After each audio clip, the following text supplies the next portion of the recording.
no and so etumi e de abro afcon matches idea and etumi akọ so ye the latest ni no and so ebetumi e de abro on a show and enya sem keto a lot of transfers and so ekoso around Europe ye de wonsem ni nyina and so e de beba o de be chen enra ye nya electrical fort kakranti ye Azay Sports Arena etumi ambaso na mom na ende ye live ye de latest neba on YouTube no and Azay TV GH sisi ya okwa ye stream okwa subscribe to your channel no na also we me notification bell no so na bibia and some etumi aye kama ye de wonsem ni nyina and some e de eba Addis Boot Technology Services woma daroma woma so ya sene ye the latest no and some e de eba Semes Vital Herbal Mixture and then the capsules adodo afren agan no unye bia na wabobona na bibia etumi aye kama Stand J Enterprise wono some adaroma wono so ebo ye tidom safe use car rentals ye de no nkomo pi e de a chudwumade bia wudi no e safe use car rentals and ye kan for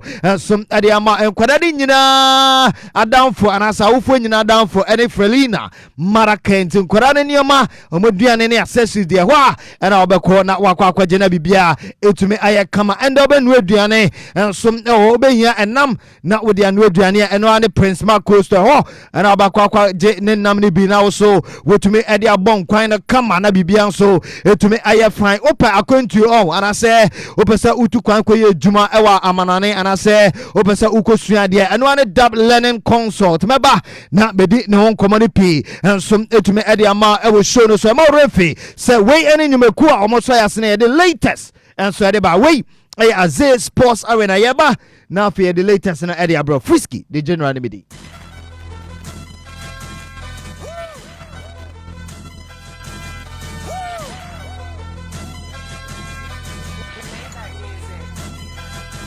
Look, I be riding through my old hood, but I'm in my new whip. Same old attitude, but I'm on that new shit. They say they gon' ride me, see me never do nothing. Cause they know that's the reason they gon' end up on the news clip. Audemars on my wrist, bust down. We popping bottles like I scored a winning touchdown. Remember me dead broke, look at me up now. I run my city from South Philly back to uptown. Thank God, all these bottles I pop, all this paper I've been getting, all these models I pop. I done sold 100,000 for my album got dropped. And I'm only 23. I'm just that look at me. I'm a boss like my Rose. Shorty asked me for a check, I told that like no way. Cause I made it from the bottom, it was never no way. And I never had a job, you know I had to sell, yeah. I'm a boss, I call a shot. I'm with the murder team, call a cop. We in the building, y'all are not. You showing the paper, you gon' ball or not. I'm a boss. I play the shots, I call the calls. We in this, it's going down. Yeah, in the kingdom with my mother crowd.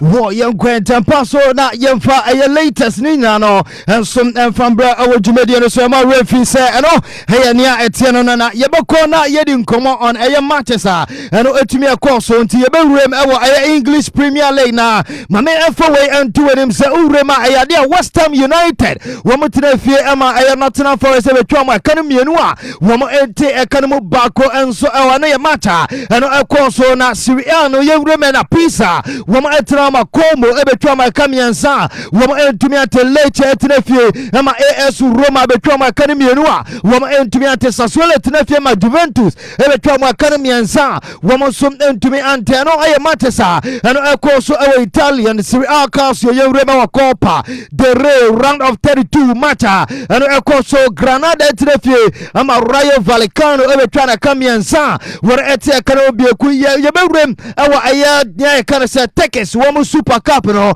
na ayade afana Bache wo mtire fie semiero ama Susan Sport wo mo entumi anti oreba Portugal wo mo League Cup ni ma ayade match ba kwa ekọ so Sporting CP wo mo etire fie ama Victoria de Guimaraes betwa mo ekanu mienu a wo mo ete ekanu bako eno ayanyam ekọ so enso ayade wonsam no enso area ba ewo dwumadi so na yebewurem ewo FC AFC 20 na yedi enkomo kakra san se ureme wo AFC 20 reporter mensa ekana se urim sam manager na ye friend se Eric Ten Hag de metene se woman ansum now appointed as technical director from February na te se Eric Ten Hag na so ansum na ba be du juma come so ama FC 20 yedi won sam ni na no ansum na de ba e wo show no so ama refi se woro some following in a short time so our band for Leverkusen last summer no sisi ado why say manager no wenye duma or technical director February edema FC 20 bibia and some never to be come na unim say urema Manchester United dia Johnny Evans no one also to be return to Manchester United one be part of one more backroom staff na no Johnny Evans oba assist Darren Fletcher wabra club area say won benya caretaker manager until June na niamete eresa wonim say only Ghana soldier and obetuma be caretaker manager area Manchester United and your reporter me say camera san but only Ghana soldier ono sum nebetuma sa return to Manchester United bibia sum nebetuma come me I want some ni na no so area bana ye rem na yenin come on Hansi data flegunim say area Super Cup no area match ebetuma akoso na o say when you catch a team, they say, I got just 2 matches, no more so to me a win Spanish Super Cup. No, now I say a motivation enough for my players, and they say, and the gamer, and I'm never boss, no, almost so able to be winning that game. No, and some now when they Hansi data flag and come when I walk with the idea, once some never do Coca-Cola, and some that if I Joe Cancelo, now them say, boy, no, after say, what I Johnny Ahilano was about back to Barca, so Barca for the back. I had that as a Joe Cancelo, one Joe Felix, Womobo boy, do want come out of my Barca, Womobo corner still, bueno, and some idea all about back, or loan, and I'm Barca 6 months now. I answer data flag in on Comaga can say, a good option at my Barca. Now, Obabina, I just 6 months, okay, Wabra on some Siaka at my Barca, bueno, or a lot of qualities are also to me both fronts, and some I know, I Hansi data flag and comma, what also a dear this handsome no, and some area bar I was sure so more refi now on him say, I idea Andoni Irola, one a manager Adama Bonomoff, one more a Bobo Kuno, now on him so we do come a cry far, a Antoine Semenyo, on him say, near Tennessee Antoine Semenyo, I idea, one a cocoa rep our Manchester City now, manager no, Edin Komaka Crano can say. Against AS personal one of the GDA passer no be last game at the boy now your friend Antoine Semenyo Kote Andoni Irola and comma one of the two. My understanding also because I've been in Antoine Semenyo in the squad and will play. Yes, Antoine will play tomorrow, yes. A lot of people are wondering whether this is his last Bournemouth game. What can you say? I can give you my opinion from my experience, but there is nothing signed with Antoine Semenyo. If you ask me personally, what do you think? With all the noise and this, I think could be the last game, but I cannot guarantee it. You know, it's like my personal opinion, because I understand the market, I understand the noise, but right now there is nothing agreed, there is nothing signed, so for me it's our player and I hope he continues, but my understanding also, because I've been in other markets before, in this club and in others, there is a chance it's his last game also. Wow, way Andoni Irola, one of manager at my side now, your friend say, a bottom of an out say, you didn't some no, and some area I was shown so on Antoine Semenyo, and I by your rim or Madrid now Gonzalo Garcia. Now, the Amete Eddie Free Madrid and say, Goncalo Garcia, and what about a second top scorer since Zabi Alonso Azay, our Real Madrid no one, and about a second top scorer, and so Real Madrid Womobo Kuro would say Kylian Mbappe and they can with 30 goals bueno and some there was 7 goals at my team now your friend say Real Madrid Womobo Kuro and the Sansam no and some area by our Jumeria Pep Guardiola and Yoko Bisana on January signings for Manchester City and then some Kakra to John say young Como Biante say Nadia whom ever signed for and I said 5 players who are on himself last season almost signed players in the big Guma so this time no ɛno so ɛbɛyɛ different ɛnso ɛwɔ ɛno na yɛ Pep Guardiola nkɔma wɔn wakɔ akɔdi ɛyɛ de sansɛm no ɛnso ɛde ɛba na Marco Cucurella ne yɛbisa ne sɛ the greatest left back of all time ɛne wɔn ayɛ no sɛ yɛn kama obiara te sɛ ɛno ane Marcelo wɔn ɛyɛ greatest left back of all time ɛno ɛyɛ Marco Cucurella nso nkɔma wɔn wakɔ akɔdi ɛyɛ de sansɛm no ɛnso ɛde ɛba ɛwɔ dwumadi so na Pep Guardiola ɛdi nkɔma kakra ɛde afa Ruben Amorim wɔsi Ruben Amorim no ɔyɛ top class manager Pep Guardiola nkɔma wɔn okɔdi ɛde fa Ruben Amorim ɛhuni. Ruben is a top manager, so the decision has been made for our neighbors, so I wish Ruben all the best in the future. Wow, we a Pep Guardiola and so and come out what dia yede hun samna and so ba and so e so am a ref is the latest and all ni so about to join on Azay TVGH or YouTuber and so idea and yamano so koso a DJ Eben and so a project yede hun samno and so na Gary O'Neil na niamete and say after say Liam Rezanoa and some Johnny Chelsea womo bobo kuno ofri Strasbourg Chelsea no reporter men say can say Gary O'Neil warosum ebetumi ababe new RC Strasbourg woman head coach yere ho nsem ne banti Gary O'Neil warosum ebetumi ababe next coach de ama Strasbourg yere ho nsem no anso epa anso awajubede no so yewrebo Manchester City na yenin komo Ruben Diaz de metere say warosum ebetumi out 6 weeks after say one suffer hamstring injury anso ewa yere sansem ne bada rebo Chelsea Liam Rezanoa when you sign the deal no until 2032 and I deal no and some everybody yeah and so our 6.5 year contract na papa na friend say Liam Rezanoa what also outside area Matina your friend Chelsea ya dey won some no and so area ban or explaining why what also take decision say wanna ever join it Chelsea one bobo kon Liam Rezanoa and Koma Odini. But there are certain moments in your life that you have a decision to make that you cannot say no to. This, for me, is a club that I will love for the rest of my life, that I will want to do well for the rest of my life. But this opportunity for me is something that I cannot turn down at this moment in my life. For many reasons. One, it's an unbelievable opportunity, an unbelievable club who are Club World Cup champions with an incredible squad, an incredible fan base. Secondly, it means I can go home and see my kids. I'm away from my children. I've missed them, and I wanted to make the sacrifice of not seeing them worth it with the success that we have here.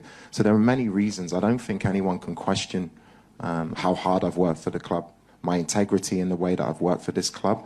I don't think anyone can really question the decision I've made to move on with my career.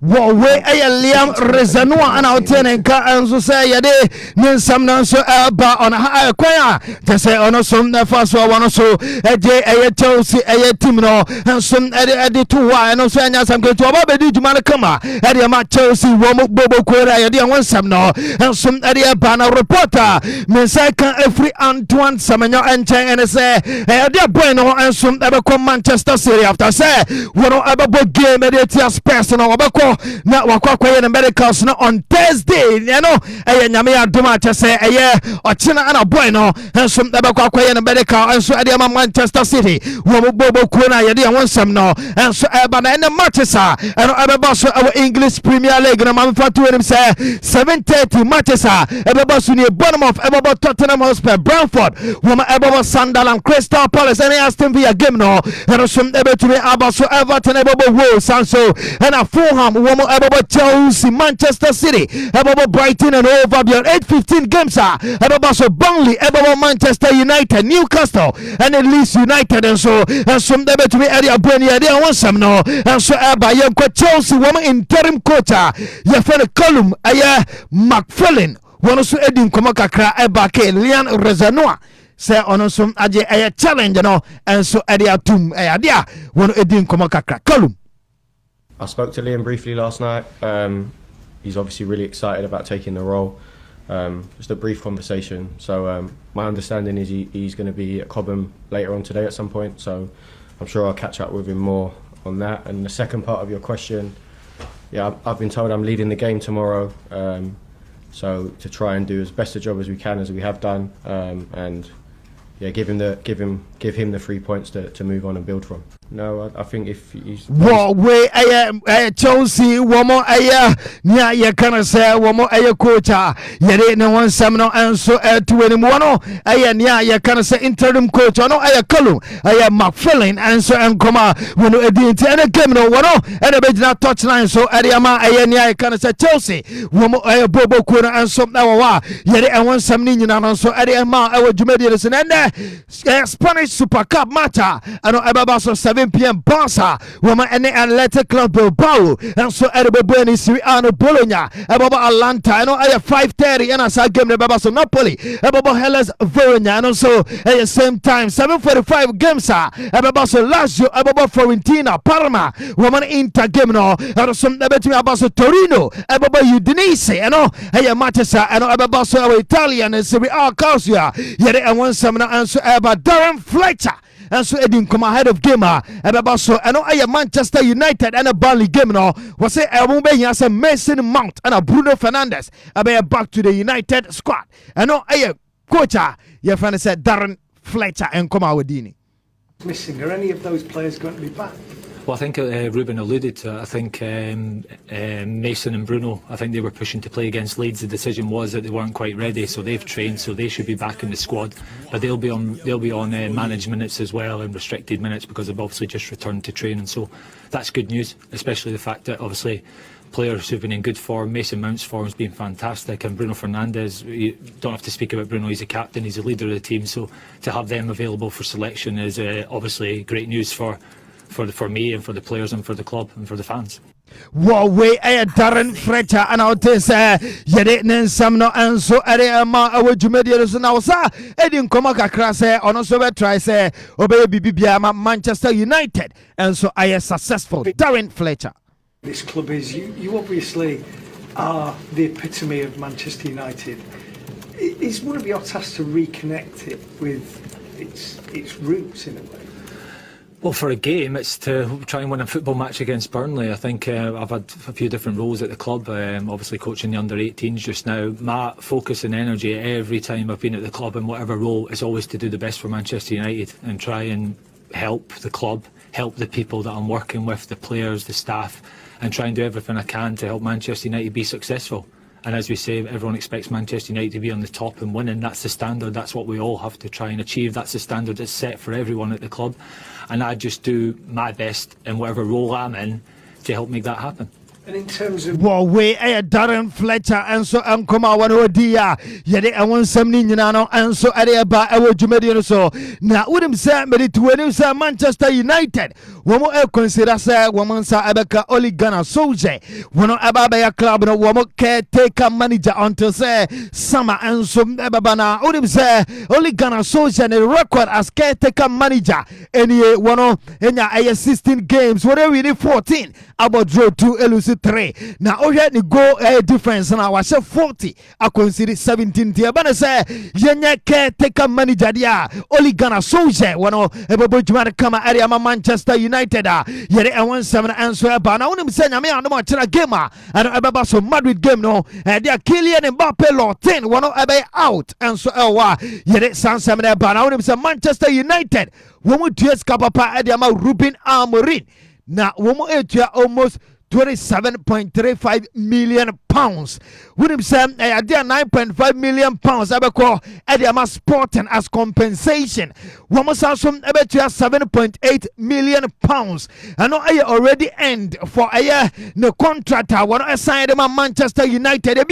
Almost I bet you 10.5 million pounds. I know I pay out for the remaining contract. I know Scar. Woman also I bet you Ediama Ruben Amorim. Wiki can you know 27.35 million pounds and a Manchester United. Woman etia Ediama Ruben Amorim. Yet I want some about Neymar. Want to renew the contract our Santos until the end of the season. I know a reporter Mensaka Medicine 7 about Manchester City. Women are silly deal no agreement in a done Antoine Semenyo 65 million pounds. I dear City by January 10th. Now Omotis Canana Semenyo Elbon the last game. And so Ariama a Bournemouth and so and Yasam Kitala Ganato and so Edin Koma Kakra Adiafa Enzo Maresca the departure no yenkweti Alejandro Garnacho nsema odituja. Learn a lot from him, but I signed for Chelsea, so we have to keep working. Well, I know nkoma just say nia you can say Alejandro Garnacho one so okay. Be ready for what is coming, you know. How was the last 7 days as a squad? You know, I can imagine it must have been very difficult having Man City after the news as well. But how do you feel like the squad reacted to that? Yeah, I think we started well the season, but the last few weeks were a little bit more difficult because of the results and everything. But I said before, our main goal is to try to keep winning games, and now a new manager is gonna come. We Alejandro Garnacho enso enkoma wano dia yede enwon samni nyina no so ere ba enso ewe jumede no so nti Azay TV GH no enom YouTube a wo so betumi amonita na bibia so etumi ay kama sika de de bruta na wonim se nema ne chese ne vehicles a wono atwino masa ne bo de bruta na nema onim se our Dassault Falcon eno 900 LS Jetta one of the tono 45 million euros. Now was also Airbus. I know H145 helicopter and some that cost 9 million euros. And I say what a replica of a Bat Mobile. I know Otono 2 million euros. Namasa Siket de Bruta or joining another Sanyamia de Martina. Yet a latest pictures in also able to make a man watch a vehicles are bueno. What also a Sikaya de Bruta and young boy and our practice kana bibia to me I kama now him say John Terry one of some former player Adama Chelsea na John Terry so Edin Komakakra Ediafa Liam Rezanoa and also ba Chelsea or Resena well and so our John Terry how he wants to play moving forward in a short space of time. Like I said, the most important thing in the coming weeks is until 2032. So I'd just like to wish him all the very best, and more importantly, let's hope we can get some success and some trophies back to Stamford Bridge, and also get a bit of stability at the football club in the coming years. So hopefully he enables us to do that. But I'd like to wish him and his staff all the very best. You have an opportunity as a manager to come in the building, the players, everyone's going to be looking, no doubt from a football perspective, all about results, but from a player's perspective, you get an opportunity to gain the respect of the players in those first meetings, those first training sessions as well. And he's had a lot of experience within that as well. So hopefully he manages to get that from the players. With the big fixture list we have, he's not going to get... Well, we John Terry on I can say Liam Rezanoa. And I would say, you didn't voice and all. And so at the Emma, Jumedian, so I know, Etiana, you be our Africa. Na yedin come on Afcona and we to me a course so na yedi won come in nyina so to me at the brother for yedi sina be jafo so aba na womodi omon come on ato so yewrem our Africa ne de na chese enkomo no ewo ho a je ebeba be di enso ewa eno enya asem keto yenkwe na yewrem our Africa. This is a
Enti yerem ewa Africa no na yendi nkomo kakra sanse endra ya dia a round of 32 games eno etumi another round of 16 games ba so ewa AFCON Algeria womo etenefi after extra time womo DR Congo womo ehye DR Congo e ka ba ko a womo entumi ante ewa sanso na Ivory Coast womo hye miensa ama Burkina Faso womo entumi ante ama Diallo anafe Diamante na Traore womo nya 3 goals no at the Emma team na and as a minor your friend Ivory Coast quarter final no officially and no enya ba na unim say Mali ebesia aya Senegal na fe Egypt about Ivory Coast Algeria and in Nigeria edible brain na fe Cameroon and so about Morocco and so ewaye ye de besi na abedwa fo na ba na ye di nkomo pi we Azay Sports Arena on Azay 89.1 FM live on YouTube and on Azay TV GH yeba.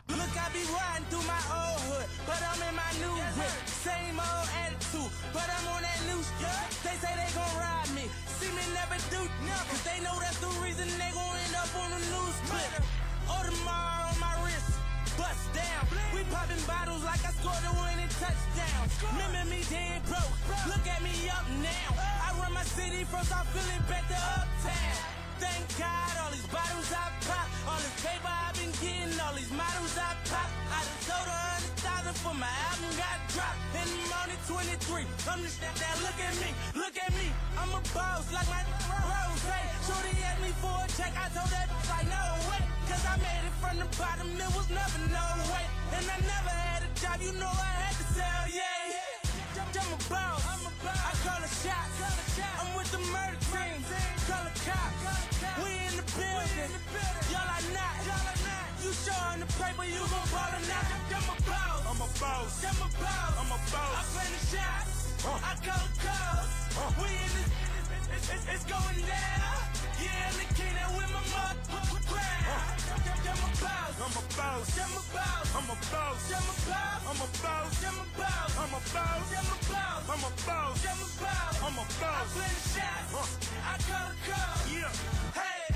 Got so many shades they thought I had a lazy eye. What into abijafo ne nya tena se ye bedi nkomo enso ewa ha se a eno enya sem ketwa Mbappe the sports apostle Mbappe Frisky the general kama de Yankopon adom and then kwafo ntumanti en nka sure electrical fault yes onye intentional because machines na dey adwumenti and that na yan will and all the be adwuma bosom one but technical I think the in fault kaka but it's something for solve bibianti me sure anything can happen again bibia de na ko nti aba ye bosom one I hope that Yankopon bibia oh yeah fine oh yeah afinani ya sha asena yel kaka kono in the 70 yard and 70 and a yellow ko yen ma send your constitutional day yes can your holiday but he says it's like a Friday it's Friday your holiday admin holiday so sit in Ghana for what buy nyama it's a Ghana for holiday kitikiti bi kra na wode nyama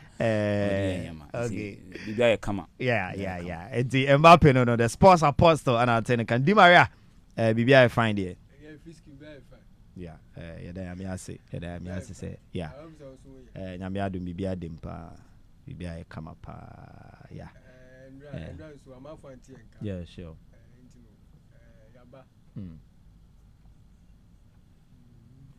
yaba nti ebesumetiefu yeah right nti Francis Di Maria Jr. and out and kana yabakona yakwa kwetie today in history na fe yatoa so edi free Di Maria yeah Fisky and 7th January kakankra yasase nko yakwa ni men enche bi abo ze prime na December ba sana we are 89.1 as Misha Sefi 7th January 1956 although no next time no it was 1951 is I remember na no na teams bu ho by teams ni nia hu bebi omo wasisi a and na team meet say Basby babies na say no omo na moje de Premier League meka in the English Premier League no na 1956 and 55-56 season no Manchester United and you're one of West make us say defeater bakwa omenya e wo mu streams that time na football started na omobo FA Cup run of 16 and then that time they can the third round but it's a round of 16 omoni Bristol Rovers and a boy na stadium that time no you feel about 35,872 spectators and a pitch no so that time no and a stadium na Rovers for the share United for by 4-0 na one of best of 4 omu make us say memorable result omu we fida ewo omu history num na United so say yabo season na FA Cup and I say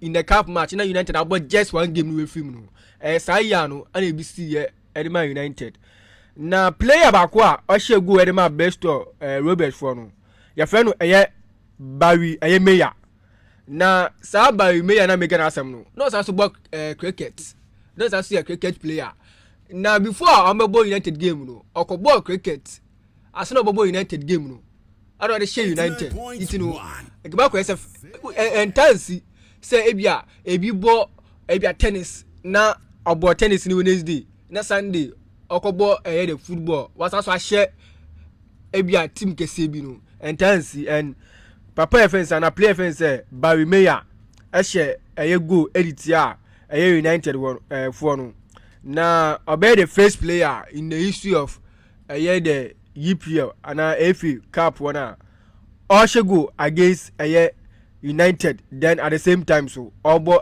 cricket game in the same week honum Bristol United for no now in the 2000s I make 7 January 2000 nef FIFA Club World Cup na United elbow against Vasco da Gama and Vasco da Gama more Argentina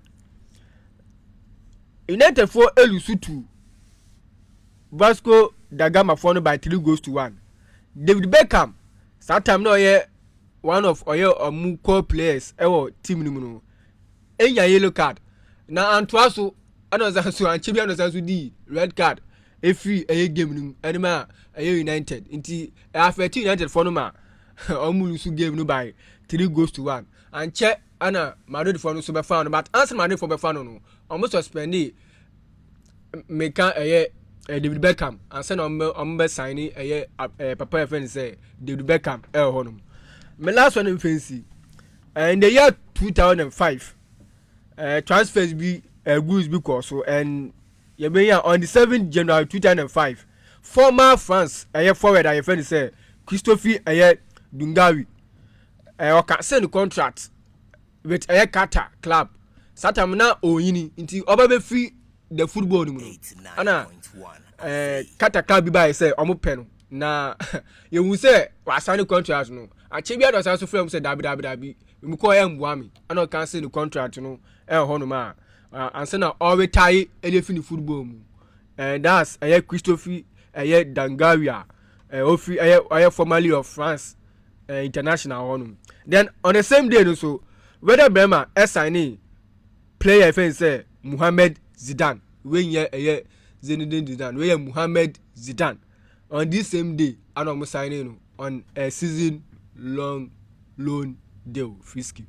Right, I know I have Francis D. Maria Jr. now tenant can you be room our Frelina Madake na yidi enkomo kakra and say oh ya wo for afa na wa for the kwesi say wo ba no ono so ebenya 15 years no ni nuane ene ntade a obehye ne mpaboa de eno ene Frelina Madake say oba no oye oba na say be ma no eho na obenya ne nyoma yin na so etumi ato mo de free UK Italy ana US ene de aba wo so obenya enkwada no ho nyoma ni nyina enso etumi ato accessories awodo de pi say can say baby tap, high swing, rolling chest, and I say baby Scott, baby walk and Nkua, Aquarane the best raman who named Diatoso de Noa, and a Frelina Maraka, Sway, and I would do when you better now for Aquajem Quadan, your money be Nabibia, it to me I come our Takradi and Aja West line.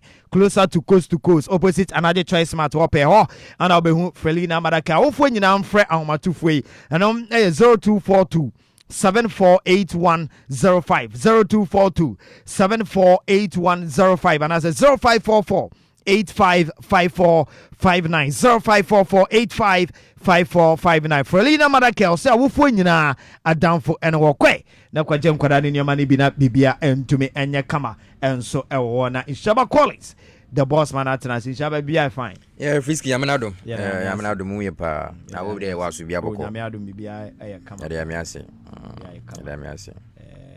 na endwa ye ntumi amba sure eti fun fanchen pa fanchen nya problem kakra so won fanchen pa nti ya best one yaba ne yaba nti ene de ye won fanchen ye ntum na nyamba ti life kwa YouTube so edem kutu wono nti kwa na like na share menye pese munkum hwe Azay TV live Azay TV GH ewo YouTube ti yakwa na like na a share ene bibia etuma ye kama ndana pe ya Frisky menche tie from bla djumedindo ba mchia mansha ko ewrom wo kujoko sikepedua sa wegbu ma won monitor show no ni nche piece 2 and pe one match nka de ewrom wo night market so wegbu ma bibia nice around and pe ya match nka as wegbu mo night market one ma bibia so other than akwem nti menche tie fo so wo monitor show no na mchia misina man boss bello of Tepseba GH special morning common ncha Mr. Shadrack of the executive lounge special morning and common on dana pay Frisky mesha say free there that is Real Madrid Football Club me didn't come on from that is Real Madrid na report am in there say FM Madrid won last 2 seasons at Frisky. I think the major issues or how one pa injuries lead Madrid in here pa for last 2 seasons, other by last season we grand star. And Madrid born with the leading of that is Fiorentino Perez, you know. The man are now in charge for one medical board, you know, from that is last 2 seasons added by last it was Papa Fano, Felipe Segura. He was the man I know leading was the medical Madrid one medical service team, you know, and the doctors, you know. I want to know leading one. And Madrid win there the injury situation why too much with him anymore. From last season, this is the same thing. So why when I join there, work for my poor friend that is Nico Mehech. Nico that is Mehech, you know. He was then former that is a doctor and the head of the medical service board for that Real Madrid team, you know. Okay. From that is 2017 to 2017, that is 2013 to 2017, you know. He worked for that Madrid medical team, you know.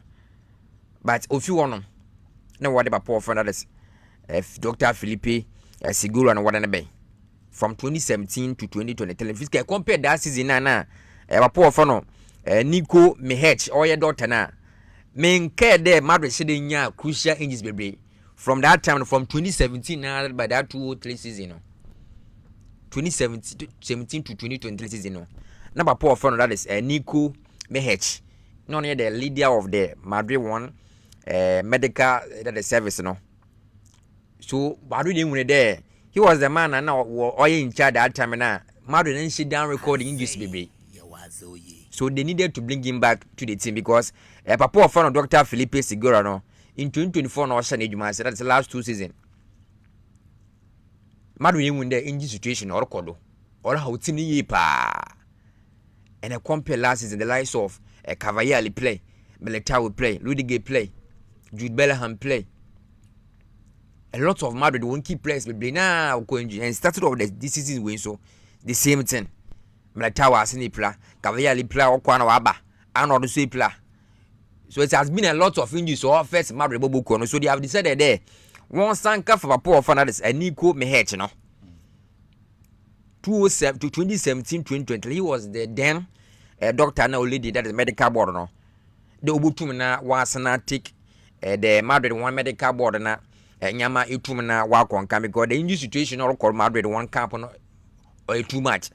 So wa poor fan that is Nico Mehech no or a Croatian doctor on na Madrid no report me there Ubutum na wodi edwana shanasa aba poor fan that Dr. Felipe Segura no Ubutum na and was step down as the head of Madrid one medical service board no. It's also report Frisky Ofi Madrid one house here all about made down in it for that pay. Frisky with the Antoine Samani day no. I think this year no a seed for that is the Obutumina we room. Man City.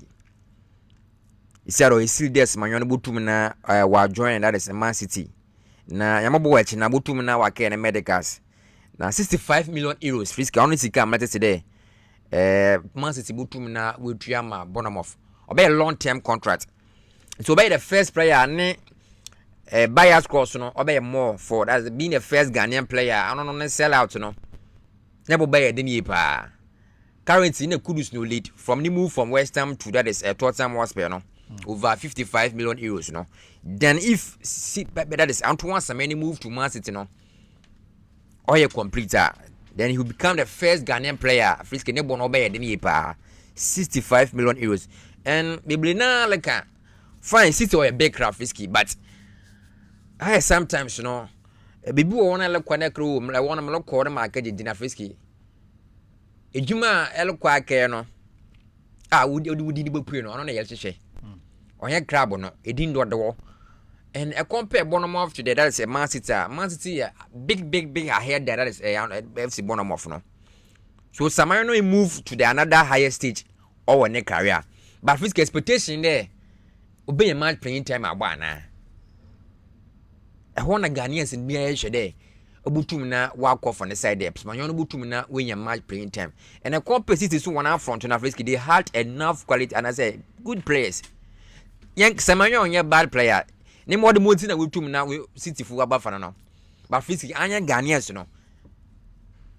Yes, better than Samayon Obutumina win the playing time because you will wake up here. A move now walk on Manchester in Frisky, a good move. City a big crap. Bia if you are a player, everybody there also Butumina about the highest crap. I will carry. But mention this, my young Butumina win your match playing time. And if City went out for that, they had enough of wingers, the likes of Savio, Felforden, sometimes grab Bernardo Silva grab Busu to ball at the ring side. Yeah. The likes of Ryan Sherky, Azay, Omar Mamouche, Jeremy Duku Frisky. So these are the top good players I always City want to squad anymore. One up front. It's my enemy and Shandes, my young Butumina win match playing time. Move a very good move. But Samayana Pedal or continue with the Juma no yeah, my bonum of my City didn't know about Fanano. He need to continue the Butumina walk or pep in the setup at Butumina win your match playing time. So in a pep, Frisky is a pep day. So Otto self for all the way Juma. Potential no also they like the Butumina in your match playing time. Pep na sign is a bio baby. Or don't make sure there it be a match playing time. It be a bit late. Mamouche from that is Frankfurt. Mamouche Bay on your match playing time. The likes of Jeremy Duku or Bay also your match playing time. Every player be Savio from Girona or Bay on your match playing time. Play be a Pep na sign and a Bay minimum who player Pep sign I beg you unya playing time I want it anymore. So we expected there Samayoni move to Man City, a good move for him. I want to carry him. So the expectation there be iron Ghanaians so nobody expects Samayoni move to me where match playing time. Now we have performance na Utumina Eddie ruin the World Cup. This is what we expected there. Nyama Butumina walk on Kandama. So Obasan long term deal. I'm about now Butumina why the medical that's Manchester City. So a good move for that is Antoine Samayon. There Butumina while joining that is Manchester City. Frisky City one I think season way in the Premier League, you know. Seems ever expected the Butumina will pull more pressure. You see, I know as and we one there away favorite with the performance Butumina attack or don't want to pull you out, you know. Being the first on the league log, you know. This can best expect a team like Ebia Lipu, City and Chase, you know. No Butumina pull more pressure to that is Arsenal. Lipu put in anything for now because 10 points gap between now and Arsenal. But it be a secondly. Now could put more pressure than my Arsenal, that is Man City. But Frisky in the echo when it's one or two key players that is 1-2 center back that is a Jesco Cardio and Ruben Diaz was to me injured. This was a big blow for that is Pep Guardiola. Because even with the season of Crampo shots, you know. With the last season to this season, Frisky Pep team has been conceding a lot. They have been conceding a lot. Last season, it was a lot of injuries. Nana or 2.5 first one it's minimum. I later one of the parts because they find it difficult to go to Pona will room in the top 4, but eventually later on I will room in the top 4. And for Ruben Diaz and that is Gajo, these are the two pivot center backs. Season when we took the wire constants, I will see when each one. And Diaz need play over, I think it was a 6 weeks or so over 1 month and over the Mutumina Watnefi. A very, very big blow for that Man City. And therefore, one back the likes of John Stones and Akanji Novisky. These are the that is Nathan Aken. Those are the players season we start, you know. You want to say the match playing time, even with the fitness level of that is John Stones, you know. On here they say compare one last 3 seasons and already the Champions League now. Stones now, John Stones in him on them form, no, it's not the same. And if you with any fitness levels, not the same. So City were the big blow, especially that when each one. For the absence of Ruben Diaz and also Jesco Cardio on Frisky. He be to mama as an in upper hand because Lipu and the lights of chasing and 1 or 2 pull the pressure no. Instead of him and said that he will be them. Sitting in Utumana, will pull the pressure, but these are the 10 sounds so to in this situation also to mana wa fet pep in team. So I say for the Mikela, this is the time Obutumana win the advantage, you know. With this big crabs, I expect to Butumana will compete for the leg, you know. Yaman said I'm going to come from Frisky. Since we the Arteta any excuse to be a Frisky. Azay. I've tell my several times today. Arteta this season, Arsenal should win the Premier League on Frisky. Arsenal should win the Premier League. BBA favor one. If you never one player, now what when you say they have been returned to the setup, the likes of Odigan, Gabriel Maguire, and once now return from UG. So squad now in a compact Frisky. So Arsenal into my season Premier League now, I will be very much disappointed about Mikel Arteta anymore. And addition is a good team in one. Every row be Arteta will backups one of Frisky. So if a team say no compete now, I want so more pressure now. Injuries affect on performance while Liverpool and Chelsea now won't pull pressure now. That's one form now Akufuma. This is the time Arsenal Mikel Arteta need team to now when you that advantage now. Will compete now. Why the Premier League, you know, for this season. So Frisky, for the Premier League, then they Metse pass and then Ubutu now wafa this season win. Mimbo we war with the AFCON mo. I think for every tournament, Frisky, when there's a big teams in Ubutu now will pull out to the quarter final to the semi final. So our competition now is competitive. Almost competition is very, very competitive. And if with the AFCON 2025 Morocco now. The organization, poor Fono, CAF president, Mosepi, Frisky, and if the big players are wolfing the big teams in Europe, if Morocco, the facility, no Frisky. So, we feel it there. I want to wobble at the one various class pitches. Look at the Morocco, the good pitches are a players doing a wobble born waddle. Everything be better than I could Morocco, Frisky. And if a team will progress to the quarter finals now, Ghana and Canberra Frisky this time around of the AFCON 2025 Frisky, one of the big AFCON tournaments are in here. BBA, young Cup presidents about in terms of financials, Niano, Papa make sure they will to upgrade $10 million Frisky on his career crab. And every team is will progress to the quarter finals now. These are the big power giants in African football, Frisky. Morocco, Ituma qualify as host nation. Algeria, Egypt, Senegal, Cameroon, Ivory Coast, Mali. Frisky, these are the top teams in African football, Frisky. And we are looking forward for a better quarterfinals matches. And you know, the big teams will to pull out Frisky. Finals by a big teams in a big countries will premium their finals. Jambo Papa fan Musipin about for their organization be beer will Morocco than Frisky. And big countries in the experts will Mutumina, Wabono. They have done a very good work. I want to see Mutumina will progress to the quarterfinals. So you've been a very big finals. AFCON 2025 Morocco Frisky. Jambo organization about CAF presidents for a Juma Olobo in the CAF presidency in Frisky and about for a perfect way career with the big teams you now walk up progress to the quarterfinals no or in the biggest tournament Morocco AFCON you now in so Frisky I'm facing about into Right, I know Shaba Collins, the boss man, and I would say Mbappe, the sports apostle. Ever to us, Mbappe. Yeah, Frisky. Yeah. But I say now, and I pay you in native for fee. The special taxi drivers, not trotro drivers, and I pay with him. Oh, Sekenita crowd, I didn't in Chicha winning and an opinion, carrying a coupon in showing in free amount so never Panama sound so we store and pay. What do you do what I bought? I mean, if she be too, could I mean, show now, I'm on continue palm. Frisky. I mean, this I make a general transfer, winter transfer, and we wait. And I pay Hyundai stories in the baby and after big teams in one. Now, me put room Kakrana, me the Buye Ewomiche, the 31st edition of African Cup of Nations, the quarterfinals seed and paying for to know about what to go them Davy. And they actually Manchester City. There is a lot of talking points about Abenta and Rodrigo Hernandez Cascante. Only face war to Manchester City. Since the last season and as the last year and the last 2 years, with Rodri Oji Ballon d'Or. Abenta and Shada on picking the form, Papa injuries has setting in. And it seems like Abenta and Kasana Yama since Oji Ballon d'Or no return to Manchester City, Yama Shada and Queen from one.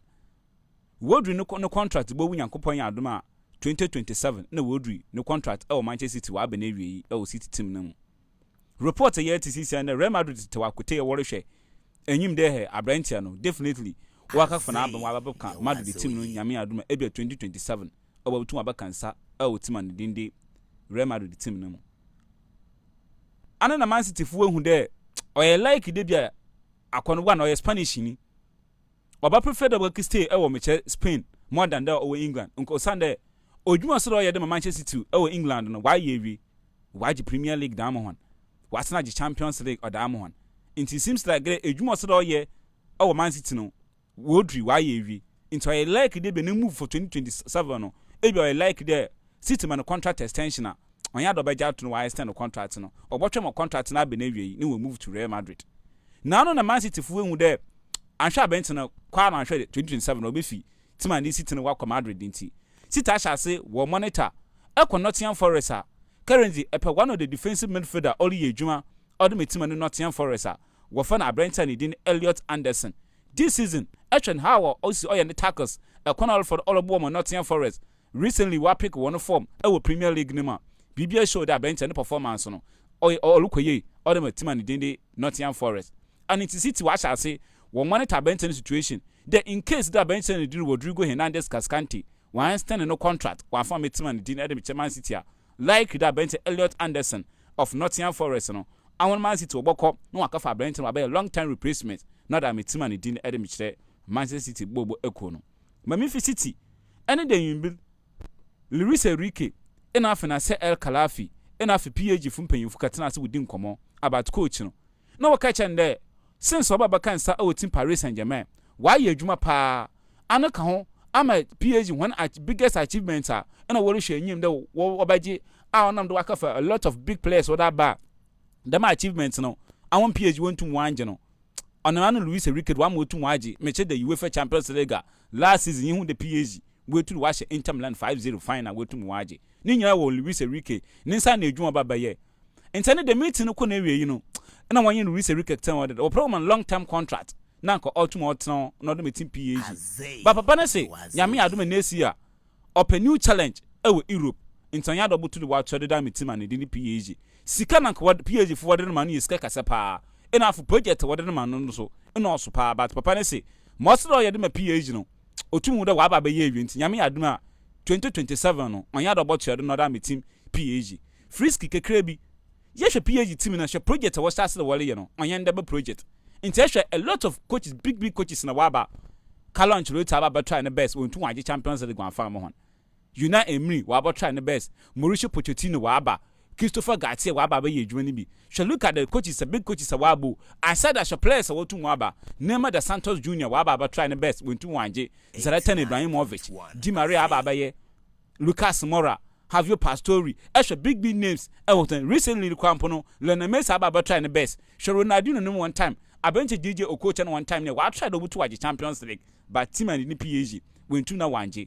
Luis Enrique be with a twinkling of an eye. Just 2 years. A corner catcher no obeno only PSG from pay foot sales catcher one day. The way it was the way when you malokono. Over the Champions League no bad. Into a bayank project another rebano, paying for Tinasi, and Azay Kalafi in Africa from paying for Luis Enrique, ya june, okay, them that can. Jamo was opportunity in Yansham also to the why. And the way you saw Yano, should do what about transfer PA team no. Shakona for any Osman Dembele for them Dembele in there, a yellow players are way greatest away to watch the Ballon d'Or. On the Dembele you need to Ababaka won't be. It tells you the Ejuma Luis Enrique by a dame PA no. PA paying for when I saw do, and it's not common them contract back for Panese, open new challenge Yamia Duma 2027. Into Yada Ben next season. And as a 2026, 2027 season, you move Papa de Luis Enrique, PA team no. There may be someone there after Luis Enrique, Abo coach, no to take them bold decision no. Other me team PSG. PSG one team in terms of their big players, Wabano. Players say what for one man coaches or for one man. What players like us woman who control coaches in the mum. Into Yesha and the Christopher Gaitier, no Messi, our Neymar, our Mbappe, or Sansu with Di Maria. These are the big names are players who there. They are the better than coach Nakasapo or one who is Christopher Gaitier. Coach Ebiala Nimino. But F Messi, F Di Maria, F Neymar from Mbappe. One records for football no or ahead of this coach. Into sometimes decision be coaching from or catch up one fa. Ninya come say Mbappe, a name or no a better bench. Recently PSG Babaji Champions League kwa. Na Dembele finu who know there. France one or a big big name because why you more Dortmund, why you more Barca in such a big name. But Luis Enrique China there, our Mariano, and why you Barcelona and Barca Champions League. I win the baby World Cup near to Naji. Into a child a bench Dembele there. Some matches our bubble matches and Embo. And oh yeah to Arsenal, one match PSG match against Arsenal. Coach take a decision there. Dembele why indiscipline were training down into or take a risk of benching in the first leg. Dembele and the match in be. Against 90s, won the last season, the same thing also benching 3 consecutive matches. Chero, Amohu Dembele, and Dembele who the no coach way. Some man to your master Musubana, and showing ya make career no kwe. And Dembele changing agent and coach how control team no. And I made Dembele and the Dembele, yebob top notch players are Okamubi. And since the coach in Loquano, meaning the decision another the next coach over to above a PSG, no one a PSG was a successful football club again. Bio since season, I shall corner war for that. Or the team na still, or the youth team in order to start. So Luis Enrique ko next coach for Floba. Me miss some there. Abo coach able to take over. No be join them team and in PSG. And a coach for no bano quality sa. Papa we other start or team no. Them coach for no bano. Na say e kala for mama them project na them new coach able to waba. So far, me assure that for now PSG budget say was search for new coach able to abe ejuma for next year. Other me team Paris Saint-Germain. Men's topic no. Team and player needing Federico Valverde of Real Madrid. Medical catch a transfer window in Webueno. A lot of speculation no but no wide and wabcoro. Into players no when the coaches in bedding common, coaches in the players bedding common, enough management to so or best search for coaches and players. Osana this transfer no. Expectation is shut down your high. Name season in Beneria and the teams what our transformation win team. Federico Valverde Florentino Perez in Afi Jabi Alonso edin komo. Freeze coming now when you able to a better dancer. Oh the baby this season it seems like from Zidane abro the rubber. And also there and the Carlo Ancelotti mum rather. I bent in the position of Real Madrid no. Why transform in the bunda all as midfield, I reach all as right winger, I reach all as right back. But I bent na catch Real Madrid paying for there. Especially right back no bono on feel comfortable. Into about to touch the Real Madrid there. So and you mean you over right back no go to about them position now. I never have the new year badge pa. Na Florentino Perez na ni Jabi Alonso no when I bent na some work and what when I so mpa nti wo bo hwe waye we di hudwuma. Na ananam a report America e wo me kire Spain kire there. Nyame adom next season. Madrid ba kwa transfer ni mu. It seems like Trent Alexander Arnold no Obeno Madrid dey pay for that when engine style of play no because no ball no kra no ehwa and the Jabi Alonso no ni playing time no kra no limited with team and in Real Madrid enti anandaminti Madrid for say wo bokọ Tottenham when would that Spanish right back ibo often Pedro Porro. See, this season yeka Premier League no.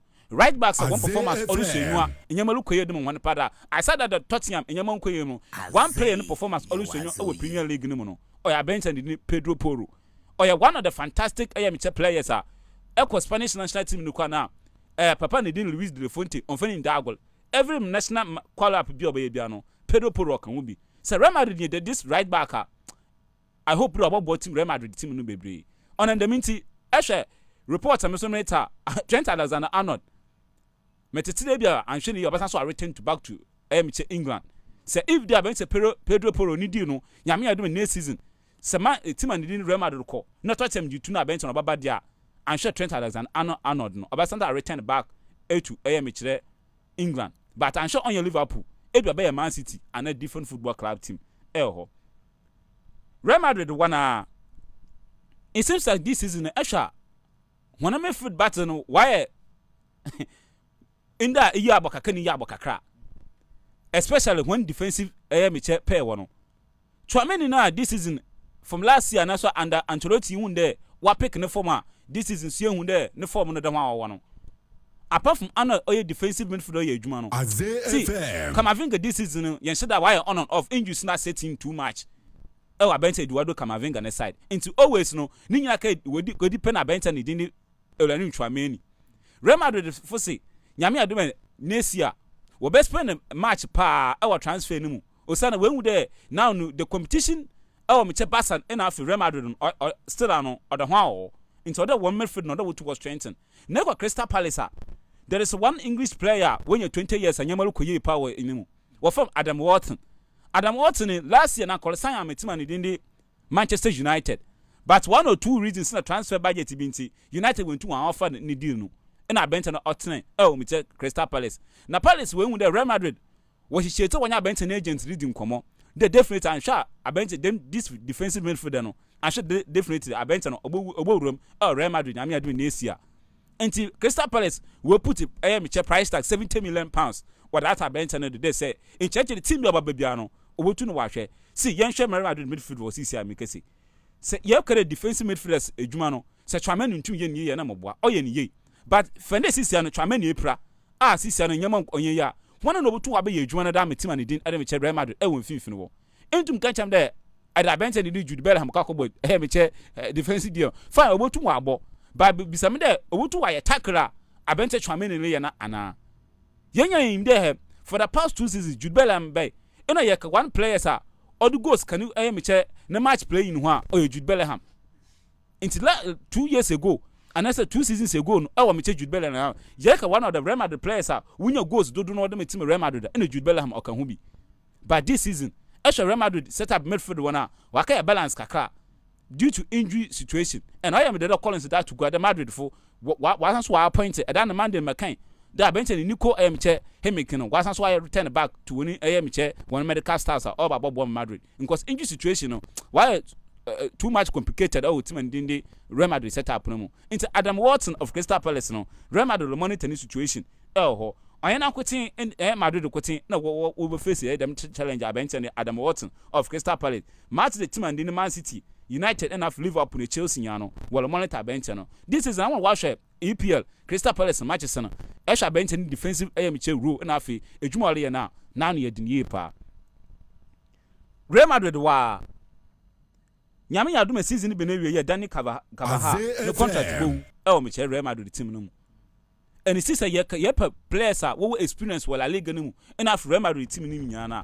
o ya bench and Dani Carvajal of Real Madrid nyame ya do season the contract go but nyame say Real Madrid from panyifo pede woman another 1 year contract extension due to no qualities enough new experience or Real Madrid team no mu into Madrid from panyifo pede wanya bench and team from although this season no injuries na chance or setting too much our bench Carvajal on the side but Real Madrid for so pro consider with new experience or Real Madrid team enough La Liga no mu enough European competition immunity a bench or pro extend no contract for another 1 year since our 33 years in nyame adum season or sanso otuada no look 34 years in ye hwenyim the Madrid woman a bench no Watson Santiago Bernabeu we can or the Amon see finally João Cancelo waja to the Barcelona no bobo not that me team and in Barcelona a bench no Barcelona loan no quite El Hilal of Saudi Arabia.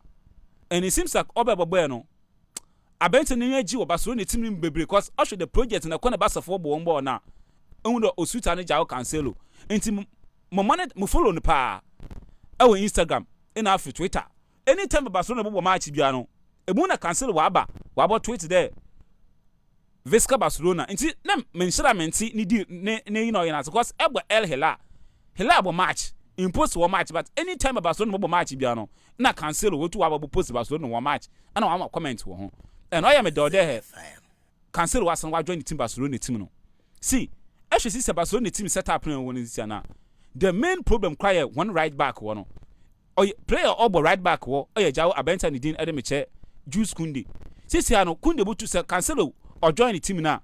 Cancel Bobo right back, no Abenta no Kundi. Was shipped back to AM China Santa back war. Since in there, the situation of Ruben Arojo, you time about about return due to ne attitude another ne bad performance on against Chelsea team in the stern, but of our confirmed Abentano. Also, on normal sense, be back into still or Abenta the one good out or rotate the be able to why come out. No one so bounce back or Basset team. But on Sierra, make us say Basafa could do Saudi Arabia, away preparation, and Yami Adama, Echna, one match against Atletico Bilbao. Over to the Wabo, and that's ending in Bidi. One match against Atletico Bilbao, Super Cup. A bench and back catch a stance in the water, but another, Obaka my dear squad. But cancel no move away move from El Hilal Luna, all about Bodama Barcelona. I'm a Pesino, Mundo or a good mover, or damn it. I had Tim Akuti, I had in the Inter, in a Juventus Signano, and a wire read like a bench of Obama, but I bent to catch up internet, Juve that won't hold on, Kakra. And Yamba, an agent of Jorge Mendes Nabado. A corner wa for that, one made the move to Wabado, Adama Cancelo. Cancelo, you good player, Jemu Manchester City, and what will repeat team Sini Bebre in terms of Europe competition or Boba Barcelona. I'm a one right back position one. When Yama to wa fit, no wakoye, or the Amon, or a good mover, or Adamo, Timani Dini, Barcelona. Manchester United Asak won't coach and needing Rumina Morum. Monday after the year show Nivino, in a them report in Utumno obey. And I am a story no. But beside Amorino Conisiciano, me the Darren Fletcher, and end there, Annie John Evans will be dug out what I'm at Manchester United. No to know one match and then all about no, will to know wash and a wabble. Adam. See. Amorino Ben, I guess sometimes, I after match, and after press conference or you tomorrow. Ninsen Biki come when as a coach, not come with that. In Cranshaw that ni coaching role or you joined Manchester United. Into United fans and supporters in Yagono. When would the coach know? 1 minute chance what I'm on a too much. 1 minute chance too much and why you doing actual. Nanka say, oh, your team young can you mean now can first see in this season no woman. Nanka was second. Because after match, a bonnet no post match conference in some of two Abacano, and with a supporter and no, welcome up to Wakosel. How can I be to coach every 2 match every year? Not to have a better press conference, there. Manchester United team no, or a gradual process. I don't know what she's team about. Look at the materials of United Wukita. I'm the team to spend £70 million and a £75 million cover.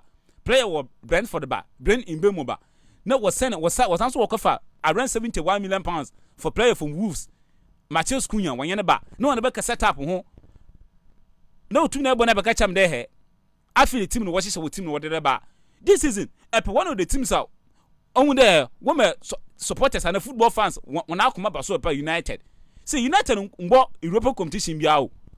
Only this season, Premier League pro 2 but United in 2 good results. Our Premier League no. FA Cup United FM. Carabao Cup Manchester United FM. Do and what Champions League and what Europa League and what Conference League. The only competition in face our Premier League, but still I'm running 2 on my competition with Premier League no. Nanka awo nanka element nanka embo European competition and travel nko bebiano. Nanka ono tumi nanka for now. Nanka yiwu de ka etum na ML competition no ma tight o Premier League no mo. And has in there into my Arsenal competition, into Manchester City competition. Even Chelsea crown upon I want one form why December na yaman ko yemano. I'm running to me say I'm competition. And I think there or the right direction now. What we take them both decision what to come coach what to now ordinary that to them Manchester United. I hope bro or right decision them United. United what to walk the right way or that one. And I think the Darren Fletcher they mean ya sure there what to I join because United previous coaches former players what to be join that one. Ruben needs to be join one One Koyan from one United team and I think that reflect a former player, John Evans a former player. May I show between United for go for experienced coach.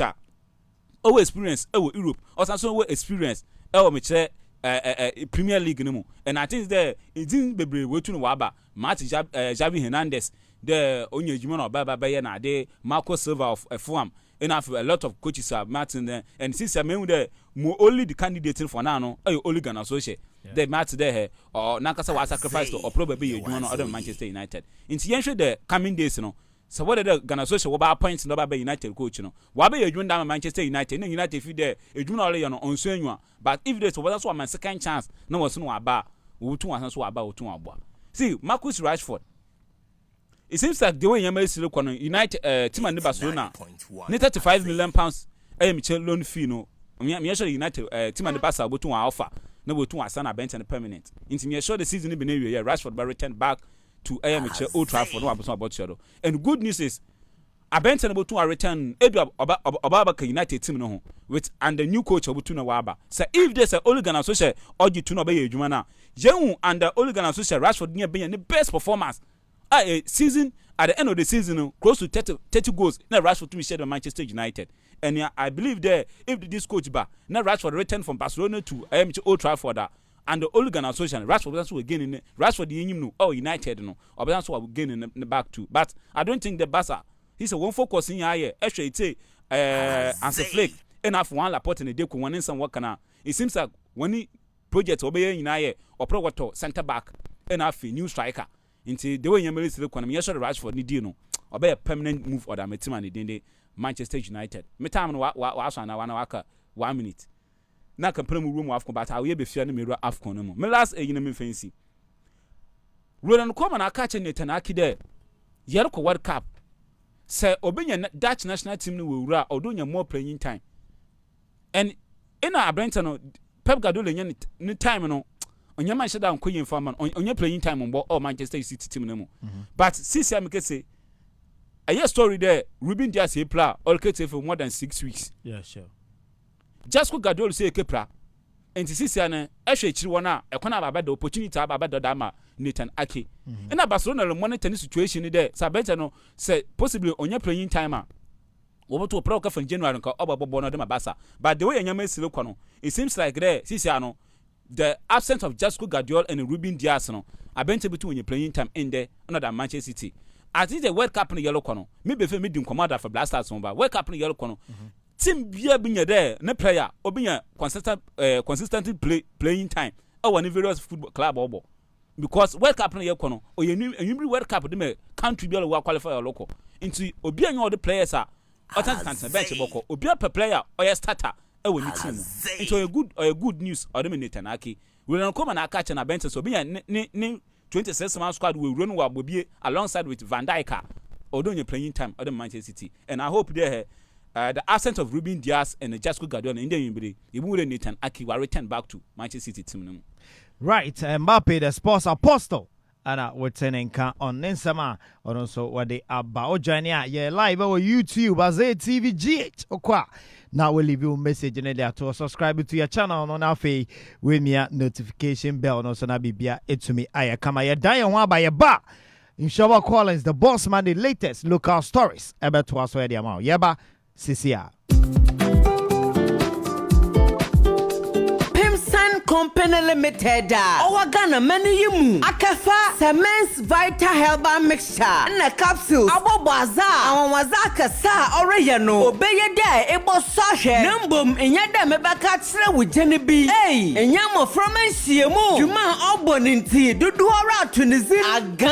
Agan Cements Vita Herbal Mixture. Na capsules. Oyendura oyejuma wontinimu. Eyobia wonbenyin sam atofuma. Enye obaze Siema na sese yara mamiri chire inje imu level sa agan no bobo ma ntenu asoso regina muni ye besia anabenyin sa watin kana to kokora ma wonsanka Cements Vita Herbal Mixture na capsule mba wowo efitiri komu yawo ana numu haubi yara no edira obezi wasama ma onu na miri chire wi afisu obi a nutunase otwetwen mabroyi frano sciatica no no edura obotuma abo yin agan yeyima ediri tumi ye usande waje award p 0244718557 ana 0241604702 wagana haze pharmacy na herbal shop biara ebobo awuramu no ebenye bi agan. Hey, Sammy, brabete, bra. Na at there, Kojo waba. Kojo ben. Kojo, a young classmate, Kojo ya. And you Kojo call Germany and see so quiet masters no. Germany bay. Awala. San wa fraud night. Oh. One in the could see a Abidjan or Jan or bay. Sir. Oh, yeah, one. Na Kojo and your consultations be our na kwentu ya na obetu iho. Na se me kai se me chire ne se. Uncle Dab Learning Consult. Kojo you too for a tie. If you are ready to level up your future, whether you're a student, a professional, or a parent looking out for your child's success, then DAB Learning Consult is your one-stop solution. At DAB Learning Consult, we specialize in IELTS, that is, International English Language Testing System, for those who want to study, work, or migrate abroad. SAT, for students seeking university admissions, especially in the US. And NCLEX, National Council Licensure Examination, for aspiring nurses aiming to work in the US or Canada. And if you are thinking of studying or working abroad, we guide you through school applications, scholarship opportunities, and visa processes. We also assist you in securing international loans and funding for your diploma, degree, or master's education abroad. We are not travel agents. We are your trusted travel consultants. Before making any travel decisions, come, speak with us first. We will guide you through the entire process to help you avoid scams to ensure a smooth, safe journey. Here's the best part. If you call today to express your interest, you receive a 10 to 20% discount on our already affordable service fees. Call now on 0243 123 925 or come to our offices in person, located at Christ the King Credit Union Building, close to Anaji Choice Mart. Your future begins with just this one phone call. Call us now. DAB Learning Consult. Learn, grow, and go global.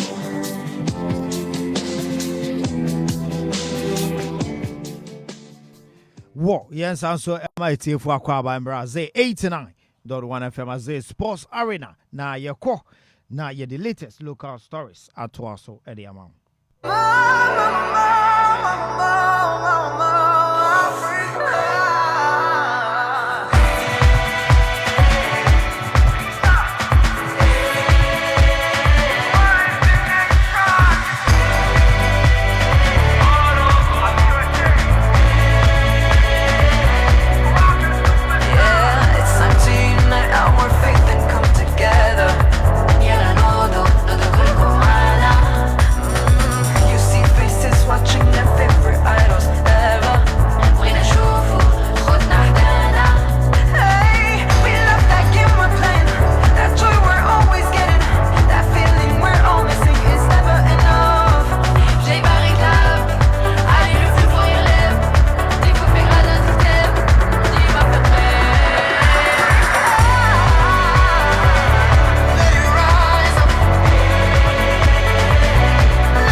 Young Queen now for latest local stories in the brand. Shower callings at Nancy Young. All right, Azay 89.1 FM and I am Shannon 15 some cry and Sakano na Yan Fandana when I frisk yan chances for the Ghana FA Cup 2025-2026 season na last round of 32 matches and then Obutumana Watu Biana Dena features Oti Elwonomana War Kumasi Babaya last sports stadium where Ashanti Regional Derby King Faisal Wani Kumasi Asante Kodoko Butumana Wada Bini Ewo Kumasi Babayala Sports Stadium 3:00 p.m.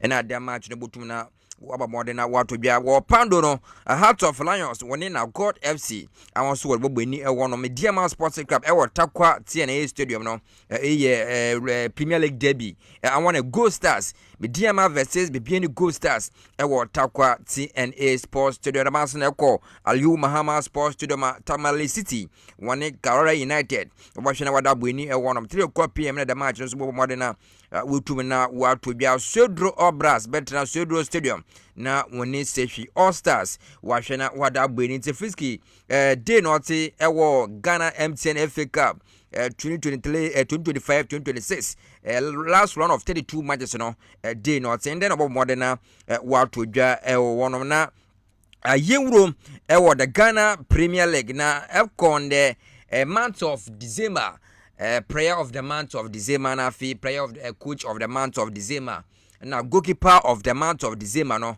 oya dia mpemfo de nominees no wutum na wada ba na yebasha say fi the coach of the month of December na day na coaches no mpemfo bo modern na wade won din botodwa Kumasi Asante Kodoko Abdul Karim Zito ano na wobone den na fi Ibrahim Tanko of Mediama Sporting Club na Basake Holy Stars Johnson Smith.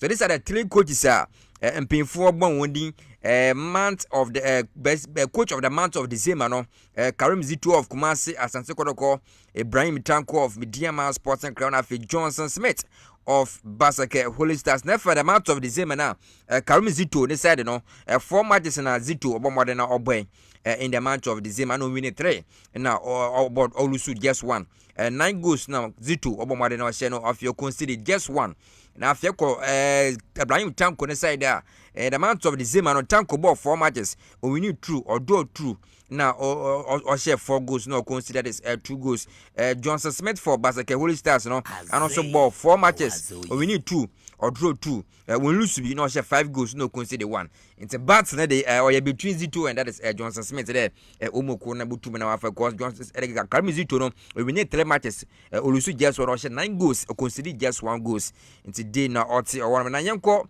the goalkeeper of the month of December no goalkeepers nominees no day not say Kumasi Asante Kodoko Muhammad Kamara ano no din tumupe mo onom 3 matches na obo modern boy in the month of December o make it 3 clean sheet oya dia na matches ogbani ya no win tum call the ma Kumasi Asante Kodoko me dia man side no Felix na obo modern na one minute no 3 matches 2 clean sheets 1 goal conceded o we need 2 matches 3 games otu meda ni mo na Basake Holy Stars goalkeeper for others Dubi Kasi Tai, 4 matches, 3 clean sheets, 1 goal conceded, no more than 2 wins. Now, for Solomon Agbesi of Heart of Folk, 4 matches, 3 clean sheets, 2 goals conceded, now for more than 2 wins in the 5 matches on more than Ogbe in the month of December. And I call player of the month of December. No, now players on the day, no, say, Echo Obras, round off, Junior Mesa, round off. Nana Mesa Junior of that is Sodro Obras. I don't know ni din tumpe no na fe Peter Amedi Akwa of Kumasi Asante Kodoko ano so din bomode ni pui mu honom Kevin Ose Asibe of Heart of Folk ano so ni din tumpe na fe Dreams FC Abdul that is Abdul Sadiq Salifu Abdul Razak Salif rather for Dreams FC na Echo that is round off Nana Mesa side for that Sodro Oblasa Obomodena Obo that is 4 matches at the man that is Sodro Oblas no share 2 goals no onya 1 MVP Peter Amidu Akwa for Kumasi Asante Kodoko 4 matches 1 goal score na 4 assists for Peter Amidu Akwa 4 matches 1 goal 4 assists for Peter Amidu Akwa that Kevin Osasibi and also ball 4 matches na onya 2 man of the match Razak Abdul Salifu for Dreams FC and also ball 5 matches 4 goals 1 assist into between Peter Amidu Akwa na that is Abdul Razak Salifu of Dreams FC ono share 5 goals 4 goals na 1 assist na Peter Amidu Akwa will make it 4 assists no share 4 that is 1 goal and like that one too no klubu tum na when you the player of the month of December no na Friski yenwo Kotoko wana na report amli ende Joseph Abro anu defender dem Kumasi Asante Kotoko na report amli from Kotoko camp there Abro ni subane ne attitude bi wono ma onso mpinfu neniwa ewo koroko team ni so ade a koroko the official statement abere onya de won Joseph Abro bobo modern na won na atuaro bi nti Joseph Abro ye defender na makoroko no ya de a koroko butum na won na aye edwuma bio na wo koroko no wona abetamo a ni move to Al Ali Bangazi no report amne de ni sika no oyade official no Al Ali Bangazi funi tumetua ode ama Kumasi Asante Kotokonti oyade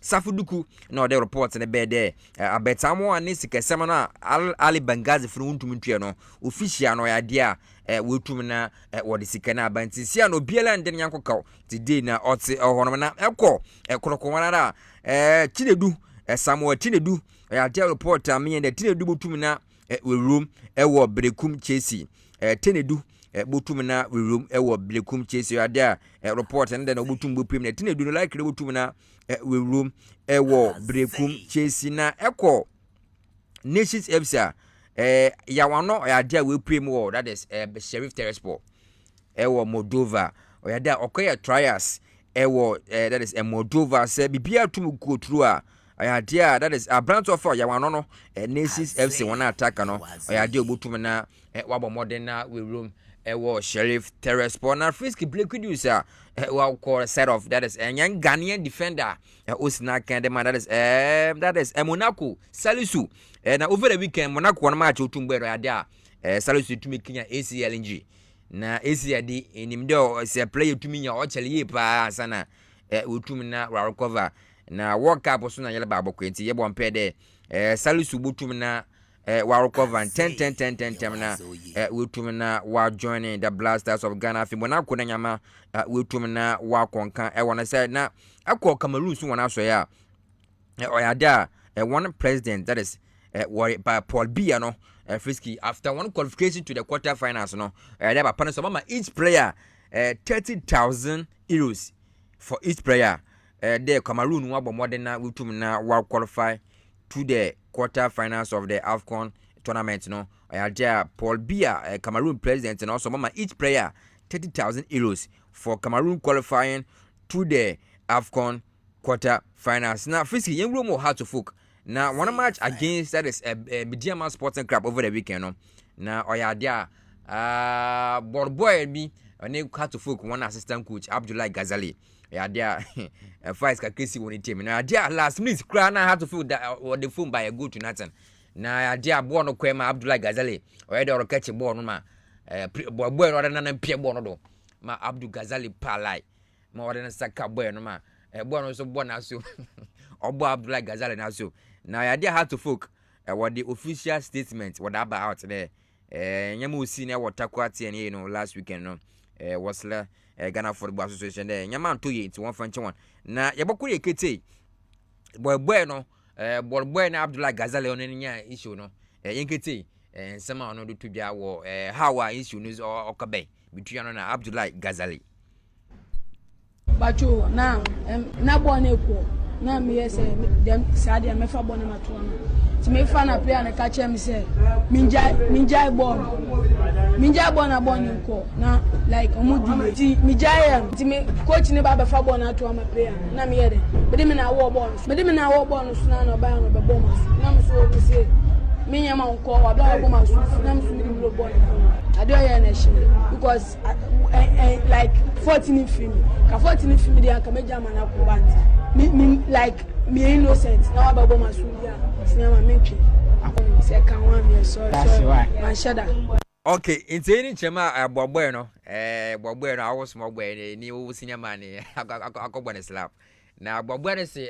omoye ni waye ni ye and also the aperture that bede say bro no to ball Abdul Gazela no so kana or sorry on fan channel now Frisky young call that is operado ano that is a PRO dima how to folk na operado and also the inchim kakra ma about the how incidents in CC no or the inchim kakra or about thinking some operado how to folk PRO or do the Takwasana Stadium opponent sitting place very close Kasapua Obi or Betty. So that's exactly where I was sitting with one of my guys. Some referee additional time at the torso. Now, instead of throw in, medium player another corner of our ball, then he went past the ball. And now Mr. Bobo and he also started moving away from the ball. So what Ghazali did was to move, say, or ball at the Abba so that play will start. And a Bobo and the far ball not to and he hit him. Being Kase or any coach in T. Sebi. It was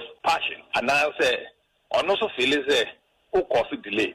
So he went on, he charged on to, but then a section of the security, the police, the fire service, now pounced on him, and all of that. Some of us had to alert the security. What is happening is not a good incident. If someone what a good to say, not a more feel what he did, or also in that age, penny, is it also right? I'm not equalizing anything. Nobody should let the picture seem as if there.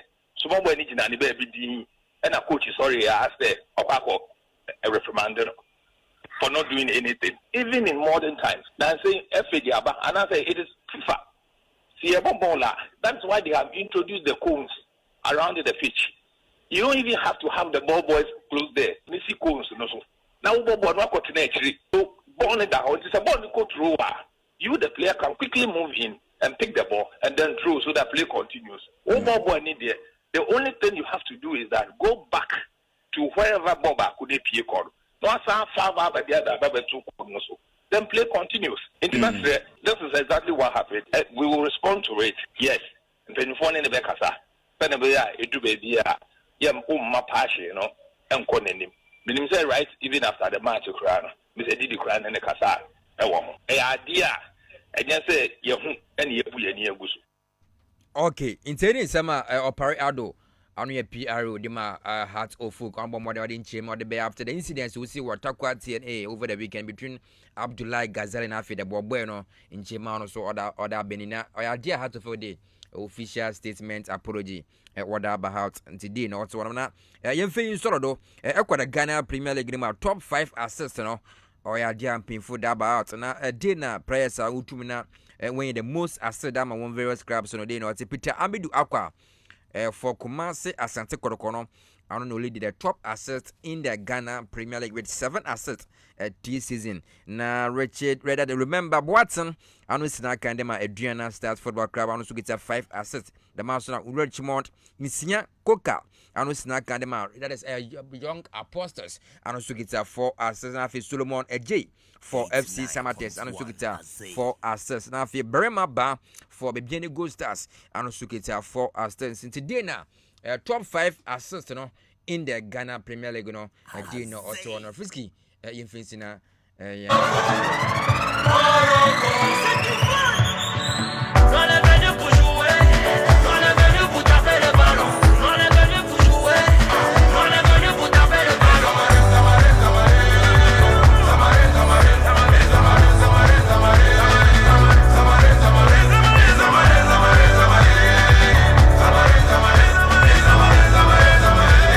What Intiano Ayen Shaba Collins, the boss man, and the latest local stories, out to us area my live over YouTube, Azay TV GH on YouTube. A lot of messages, and about we at Ekodebra watching you live inside our meme best sports show in Takrady. Okay, I have a brapping, at Ekodebra and Ediaba, and Tiaba Court not yet in come on a year and summer.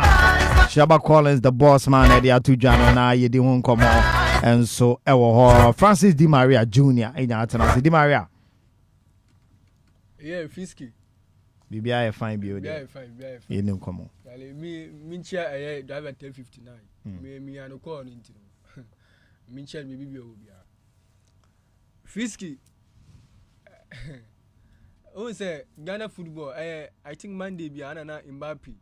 Can about Division 1 there no and enupo no minim the GFA for no etu anamo afa ho na yabubo ewie na nke we say discuss how our game no is for koye but is the case after the game no reactions are every the various venues urban and yet how to focus kwa uko sedum pona you see some when you be AC or but no super later. Unim I'm off on YouTube now we share a incident na ACS so we be share me say be but I'm off on YouTube now we share a incident no na me to me no me tie Azay any the opare ado abeka then akwa no ye fenu kofi onu so abeka onu football and sanu passion and ye the ball and ya menu training ye di akoma so ka on ye the football no enti say the moment akoma was ropero football dey obeti ba ye we ti dey go Costa money sa we mu no amu win wo no but to me no you be condemn the coach Ghazali here no and you fair as a professional coach there I think say nka obe the way obe manage in my fafa because we are the assistant coach of a class to folk and you can't have to folk team now a big say I the best team in the Ghana on the second arguably oni asatu kotoko and yes a challenge you know it in the first man say me condemn me the coach now the second one is ya show the opponent and I wait him no kwere no na time e ko uti akra na me get you say me ebia me take off from uti but me catch them say yeni ye say west region akunenim football na akunenim yeni ye support west region but akra na efen kofi no it seems say like ayade otaye stadium o hwe the kasa du poda I say the new year she be somewhere yeni him say take off when year she but somebody ane no run kra no mu by this time eba affecting kra na career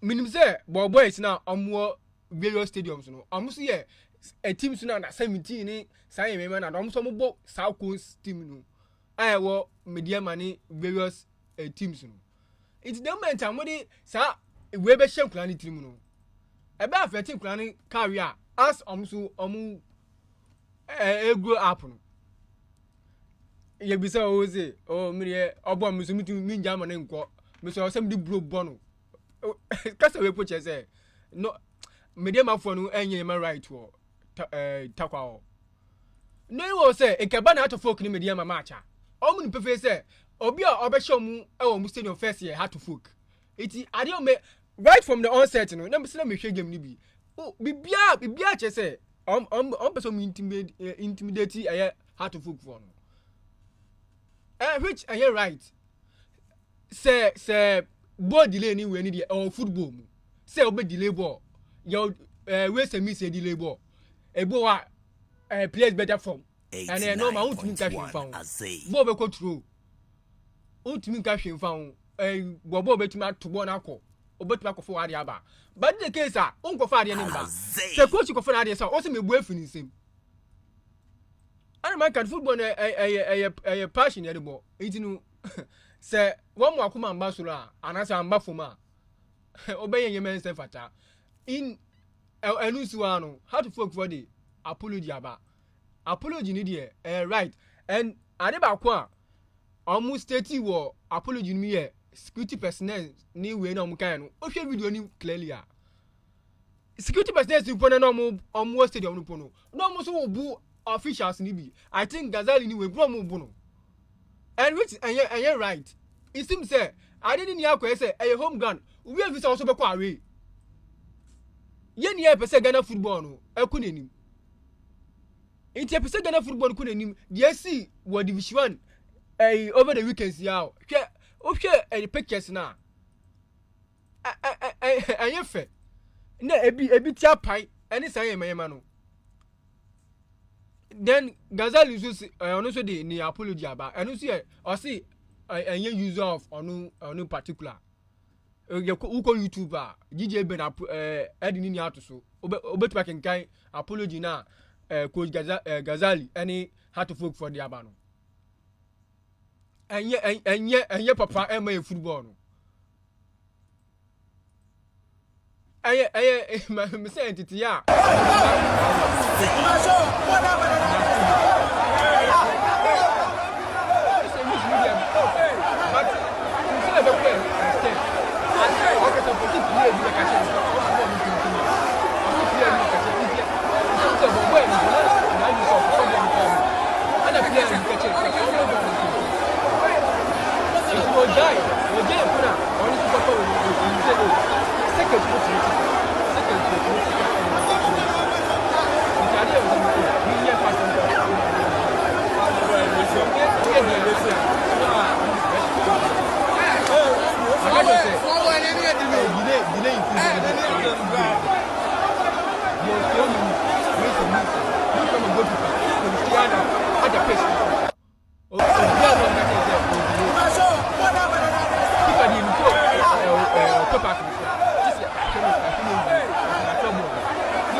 Say Mbappe Ekasano na or a BB account also be to me afre on the line 055-1166-999 055-1166-999 Mbappe.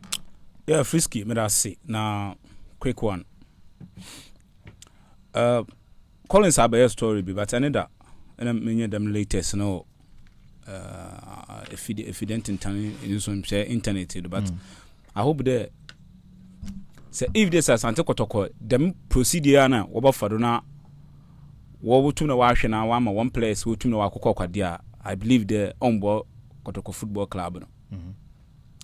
I been make that because I better to play any player best Jumida say project ase from day one and about this season end and then the following season no I be expect something big from the player.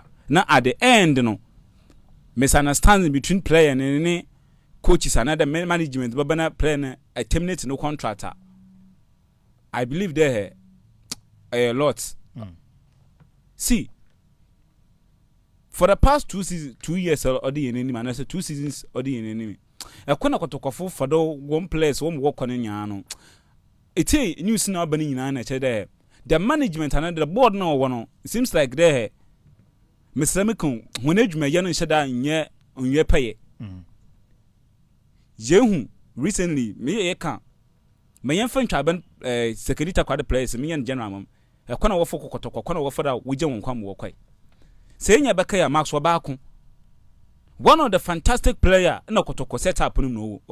Shakona Kotoko for the Mabwe no quay. She mighty Kevin Ando Keita. Shakona Wafada no woman I bent and Sutum for a quay. Recently, yes, Justice Blay, Nin Sambi or Ben Ada Kotoko for pay phone to resolve this issue. and it tells you there how when you may see kotoko team no obed in the kotoko to maintain the player my play with 2 wa be 4 or 5 seasons kotoko team no so when you transfer issue no between misunderstanding between kotoko player enough management and another board another contract on some. So Joseph Ablo, one of the key players are je kotoko set up no wa all about this kotoko team no ma. Oh Joseph Ablo. But all of a sudden news obey and I'm in some to our camp now. It seems like Justice Benny should be the same thing. And it be na abent Joseph Ablo no to only. And how come? In Europe, a mother water play be ba. We make sure that the player Madrid was signing now. We make sure player no when you need done all Madrid chrome wa over to 1 year over to camp another training ground. But whereby Kotoko or clubhouse a players no what that. But as such also players no who misbehave or a been sabe way miss some in Sanom no walk out how what bone na I know. It seems that on Shedan Fata fine on your good team former as a football club bia. On your good team former. But the management of Asante Kotoko abna no worry afon. Police is been watch change she been watch some players in the Eba club no this and this and that way account and players no one sabe when from in a sabe ye yimpa emayinfu so emayinfu adwano wo ye no the matter hot no when you be sabe di nkomo nti abane policies no wo ye ebinum awor na ade a osere wo hwe wo tu Kotoko clubs no wo tu wo hwe no mu this player wa no so obinya dan run Kumasi wo wada manama wa rent with an apartment or da manama wa atena wa fine but clubhouse never kede he mama playing for be see enko see this incident no you been players we send players mo but still obinya players mo at the same thing. I think say ABC between Justice Blay and yes this issue. I think, and then one strike and then Kotoko goalkeeper Kamara or what's it the means was over but still Kotoko play anima see this issue ni mo Echeba prefer the made one communication director of Western Region akwesi bo achi na mama me ni bedin command and pay na echna we tu no de me in chem no me listeners man kan kada see mamun ko blasters kakra see ye ko World Cup and I believe there Mohamed Salisu ni injury situation no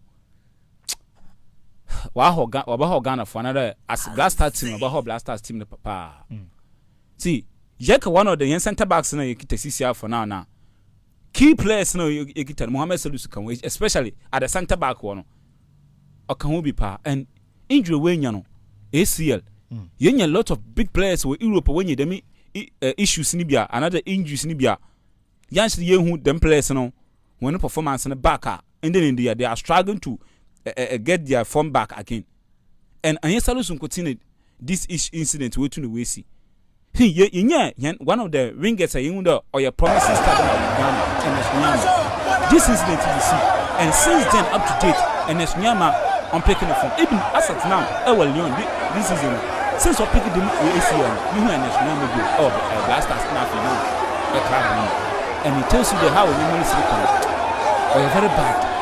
Let World Cup or doing a good squad, being a player consistent with both one club, need to be inside need to perform very good this World Cup US Canada. I think they're a very bad story and the bad news of Mohamed Salisu as well as I am Ghanaians when that's how some and I wish the youngest are mentioned all the best there. Over to recover, but definitely there World Cup in Salisu are out and actually set up in the set up now. This and welcome Alexander.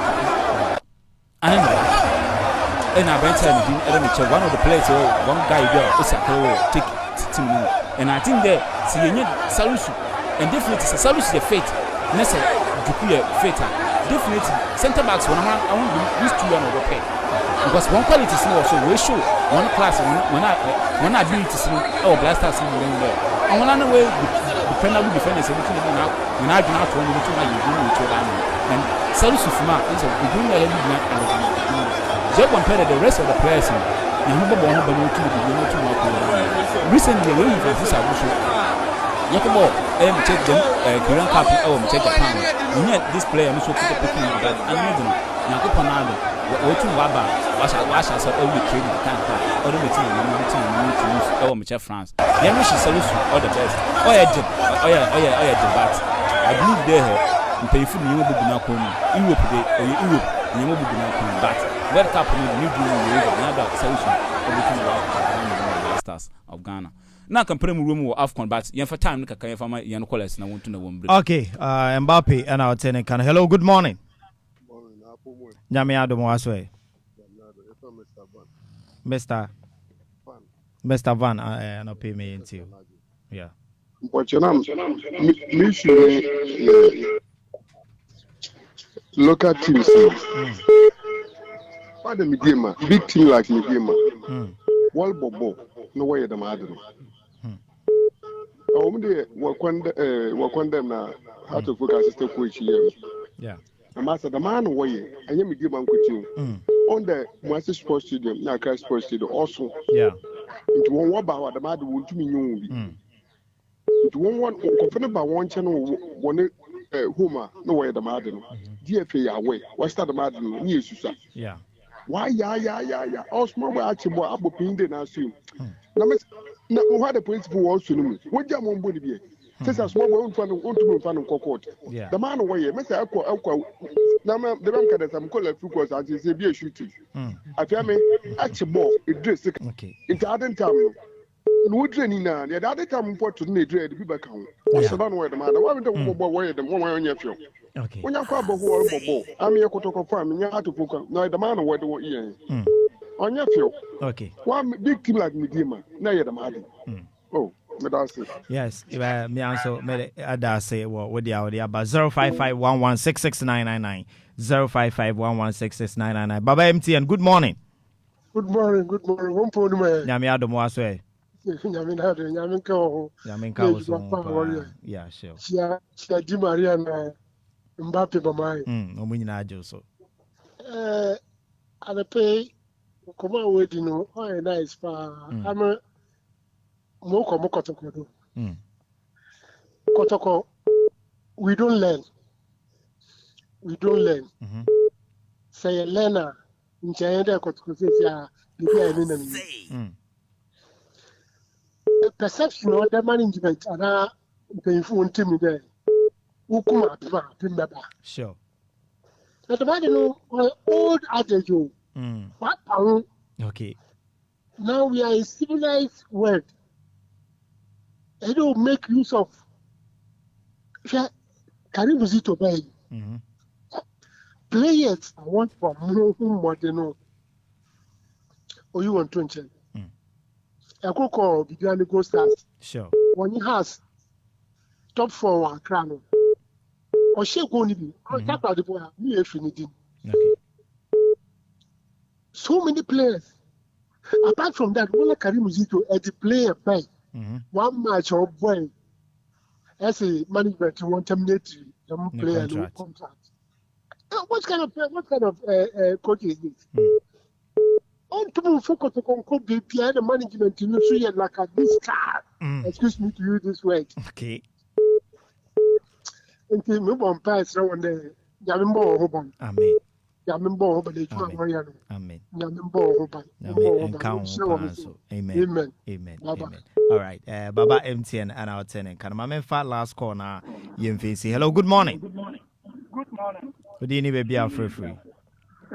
Ato Dazi new checkers. Ato Dazi Anopema Yentio Senior. Okay. Yada Sina Juma Power Yama. Second checkers na nkwado. Open mamon ko ha to folk. Oni media one asmo sini. Okay. And there. Oh yes, me ko do him football ma dem na work. First presentation women chair. Ghana soccer no gina ye. Sure. But to be no way wa gina je. Obese no. Afaka kaba. A ball boy. Get a ball control. Catch ball baby le. Get a team no catch ball na ball na to baby. Ball boy impunion. Ewa ball boy. Oh yeah, say teams no what catch ball boys in the team be ball no one be ala. Dem no catch ball boys no. Sure. Ewa. The master me. It's your day so which now do. No what fun media mapa. Sure. Me dem no na do problem me wadi mo wan. Wo be se gwan de wana aba ti no be ti ma de mazo no. Okay. Asama me jama chinwo ka che don ye. Ina wa ye. Ina house coach no so. What to task ni wa ma ke the late Albertego. Oni confess ba mo bo ball ma Albertego ball. Yeah. Offended. Aladi Karim na show. Yeah. Na lady do bo boni bi. Aladi na do bo boni bi. It's one and the papa no. How can it no? Albertego. Yeah. Papa do jizim. Emma. Yeah. Into mo ball. Asa wa alaba. Wo pese me ball. No jizim. Me ball with that. Wo de wa bo ma ko. Yeah. Asa. Dem me biani men chagana soccer. Weje ye no. Obi afina ajunte ye chi. Sure. No wenye some siblings some phone o ka che boys no. Ma wa ya no. Yeah. Openya men shira. Ya me enka ho. Yeah, ato Dazi and I would say enka no. Hello, good morning. Morning. Good evening, baby. I'm free. Mr. Van. Mr. Van. Sure. Na America koto consider na me free. Kida mbeda be pe koto ko nsia do true. Yeah. Master. Sign 3 years. Kida na Chelsea 2 years. The sign 5 years. Mbeji o ma akochi abobe 3 years mu. Enya contract ma mako. Or contract na ide ye. Dam na team na way. No one sign player na ba. Be 11 players, 8 players. No one want aba. Next season, you will float. Okay, we want 20 billion pass. All right. Next season, it throw one out. Now, have another setup. Not the team now or back out. It have management no way. Okay. But Nipa will be in here now on Sano. The warrior, Master Mr. Ghana one. Did you be able to do? It will be obeying Papa no you didn't obey you for the money is humanity. Sure. Only you good at Kotoko, Blanta Kotoko. And I lane and no one customer. It's almost this African print. Okay. Confidence up. First one, second one, you two. All right, man. So, me da say, all right, yedi besi na obrapa ababeto aso kwezi se eye premo beto na yakwakofa kase ebo eye adom 106.3 ede abro nyame adom ochina yebesan so edi ehia from eye 8 am to eye 10 am and eye de Azay Sports Arena ede ebebro yedi se Mbappe the sports apostle nka sanso anaute Francis Di Maria Jr. nka Shaba Collins the boss man woten kamedin at a frisky the general kwesi say besia nyame ochina no may the peace of God that transcends humans understanding rest on your thoughts and shape your dreams. Gracias. Bye bye. Obra kwantu oyi emu nsem dawson tina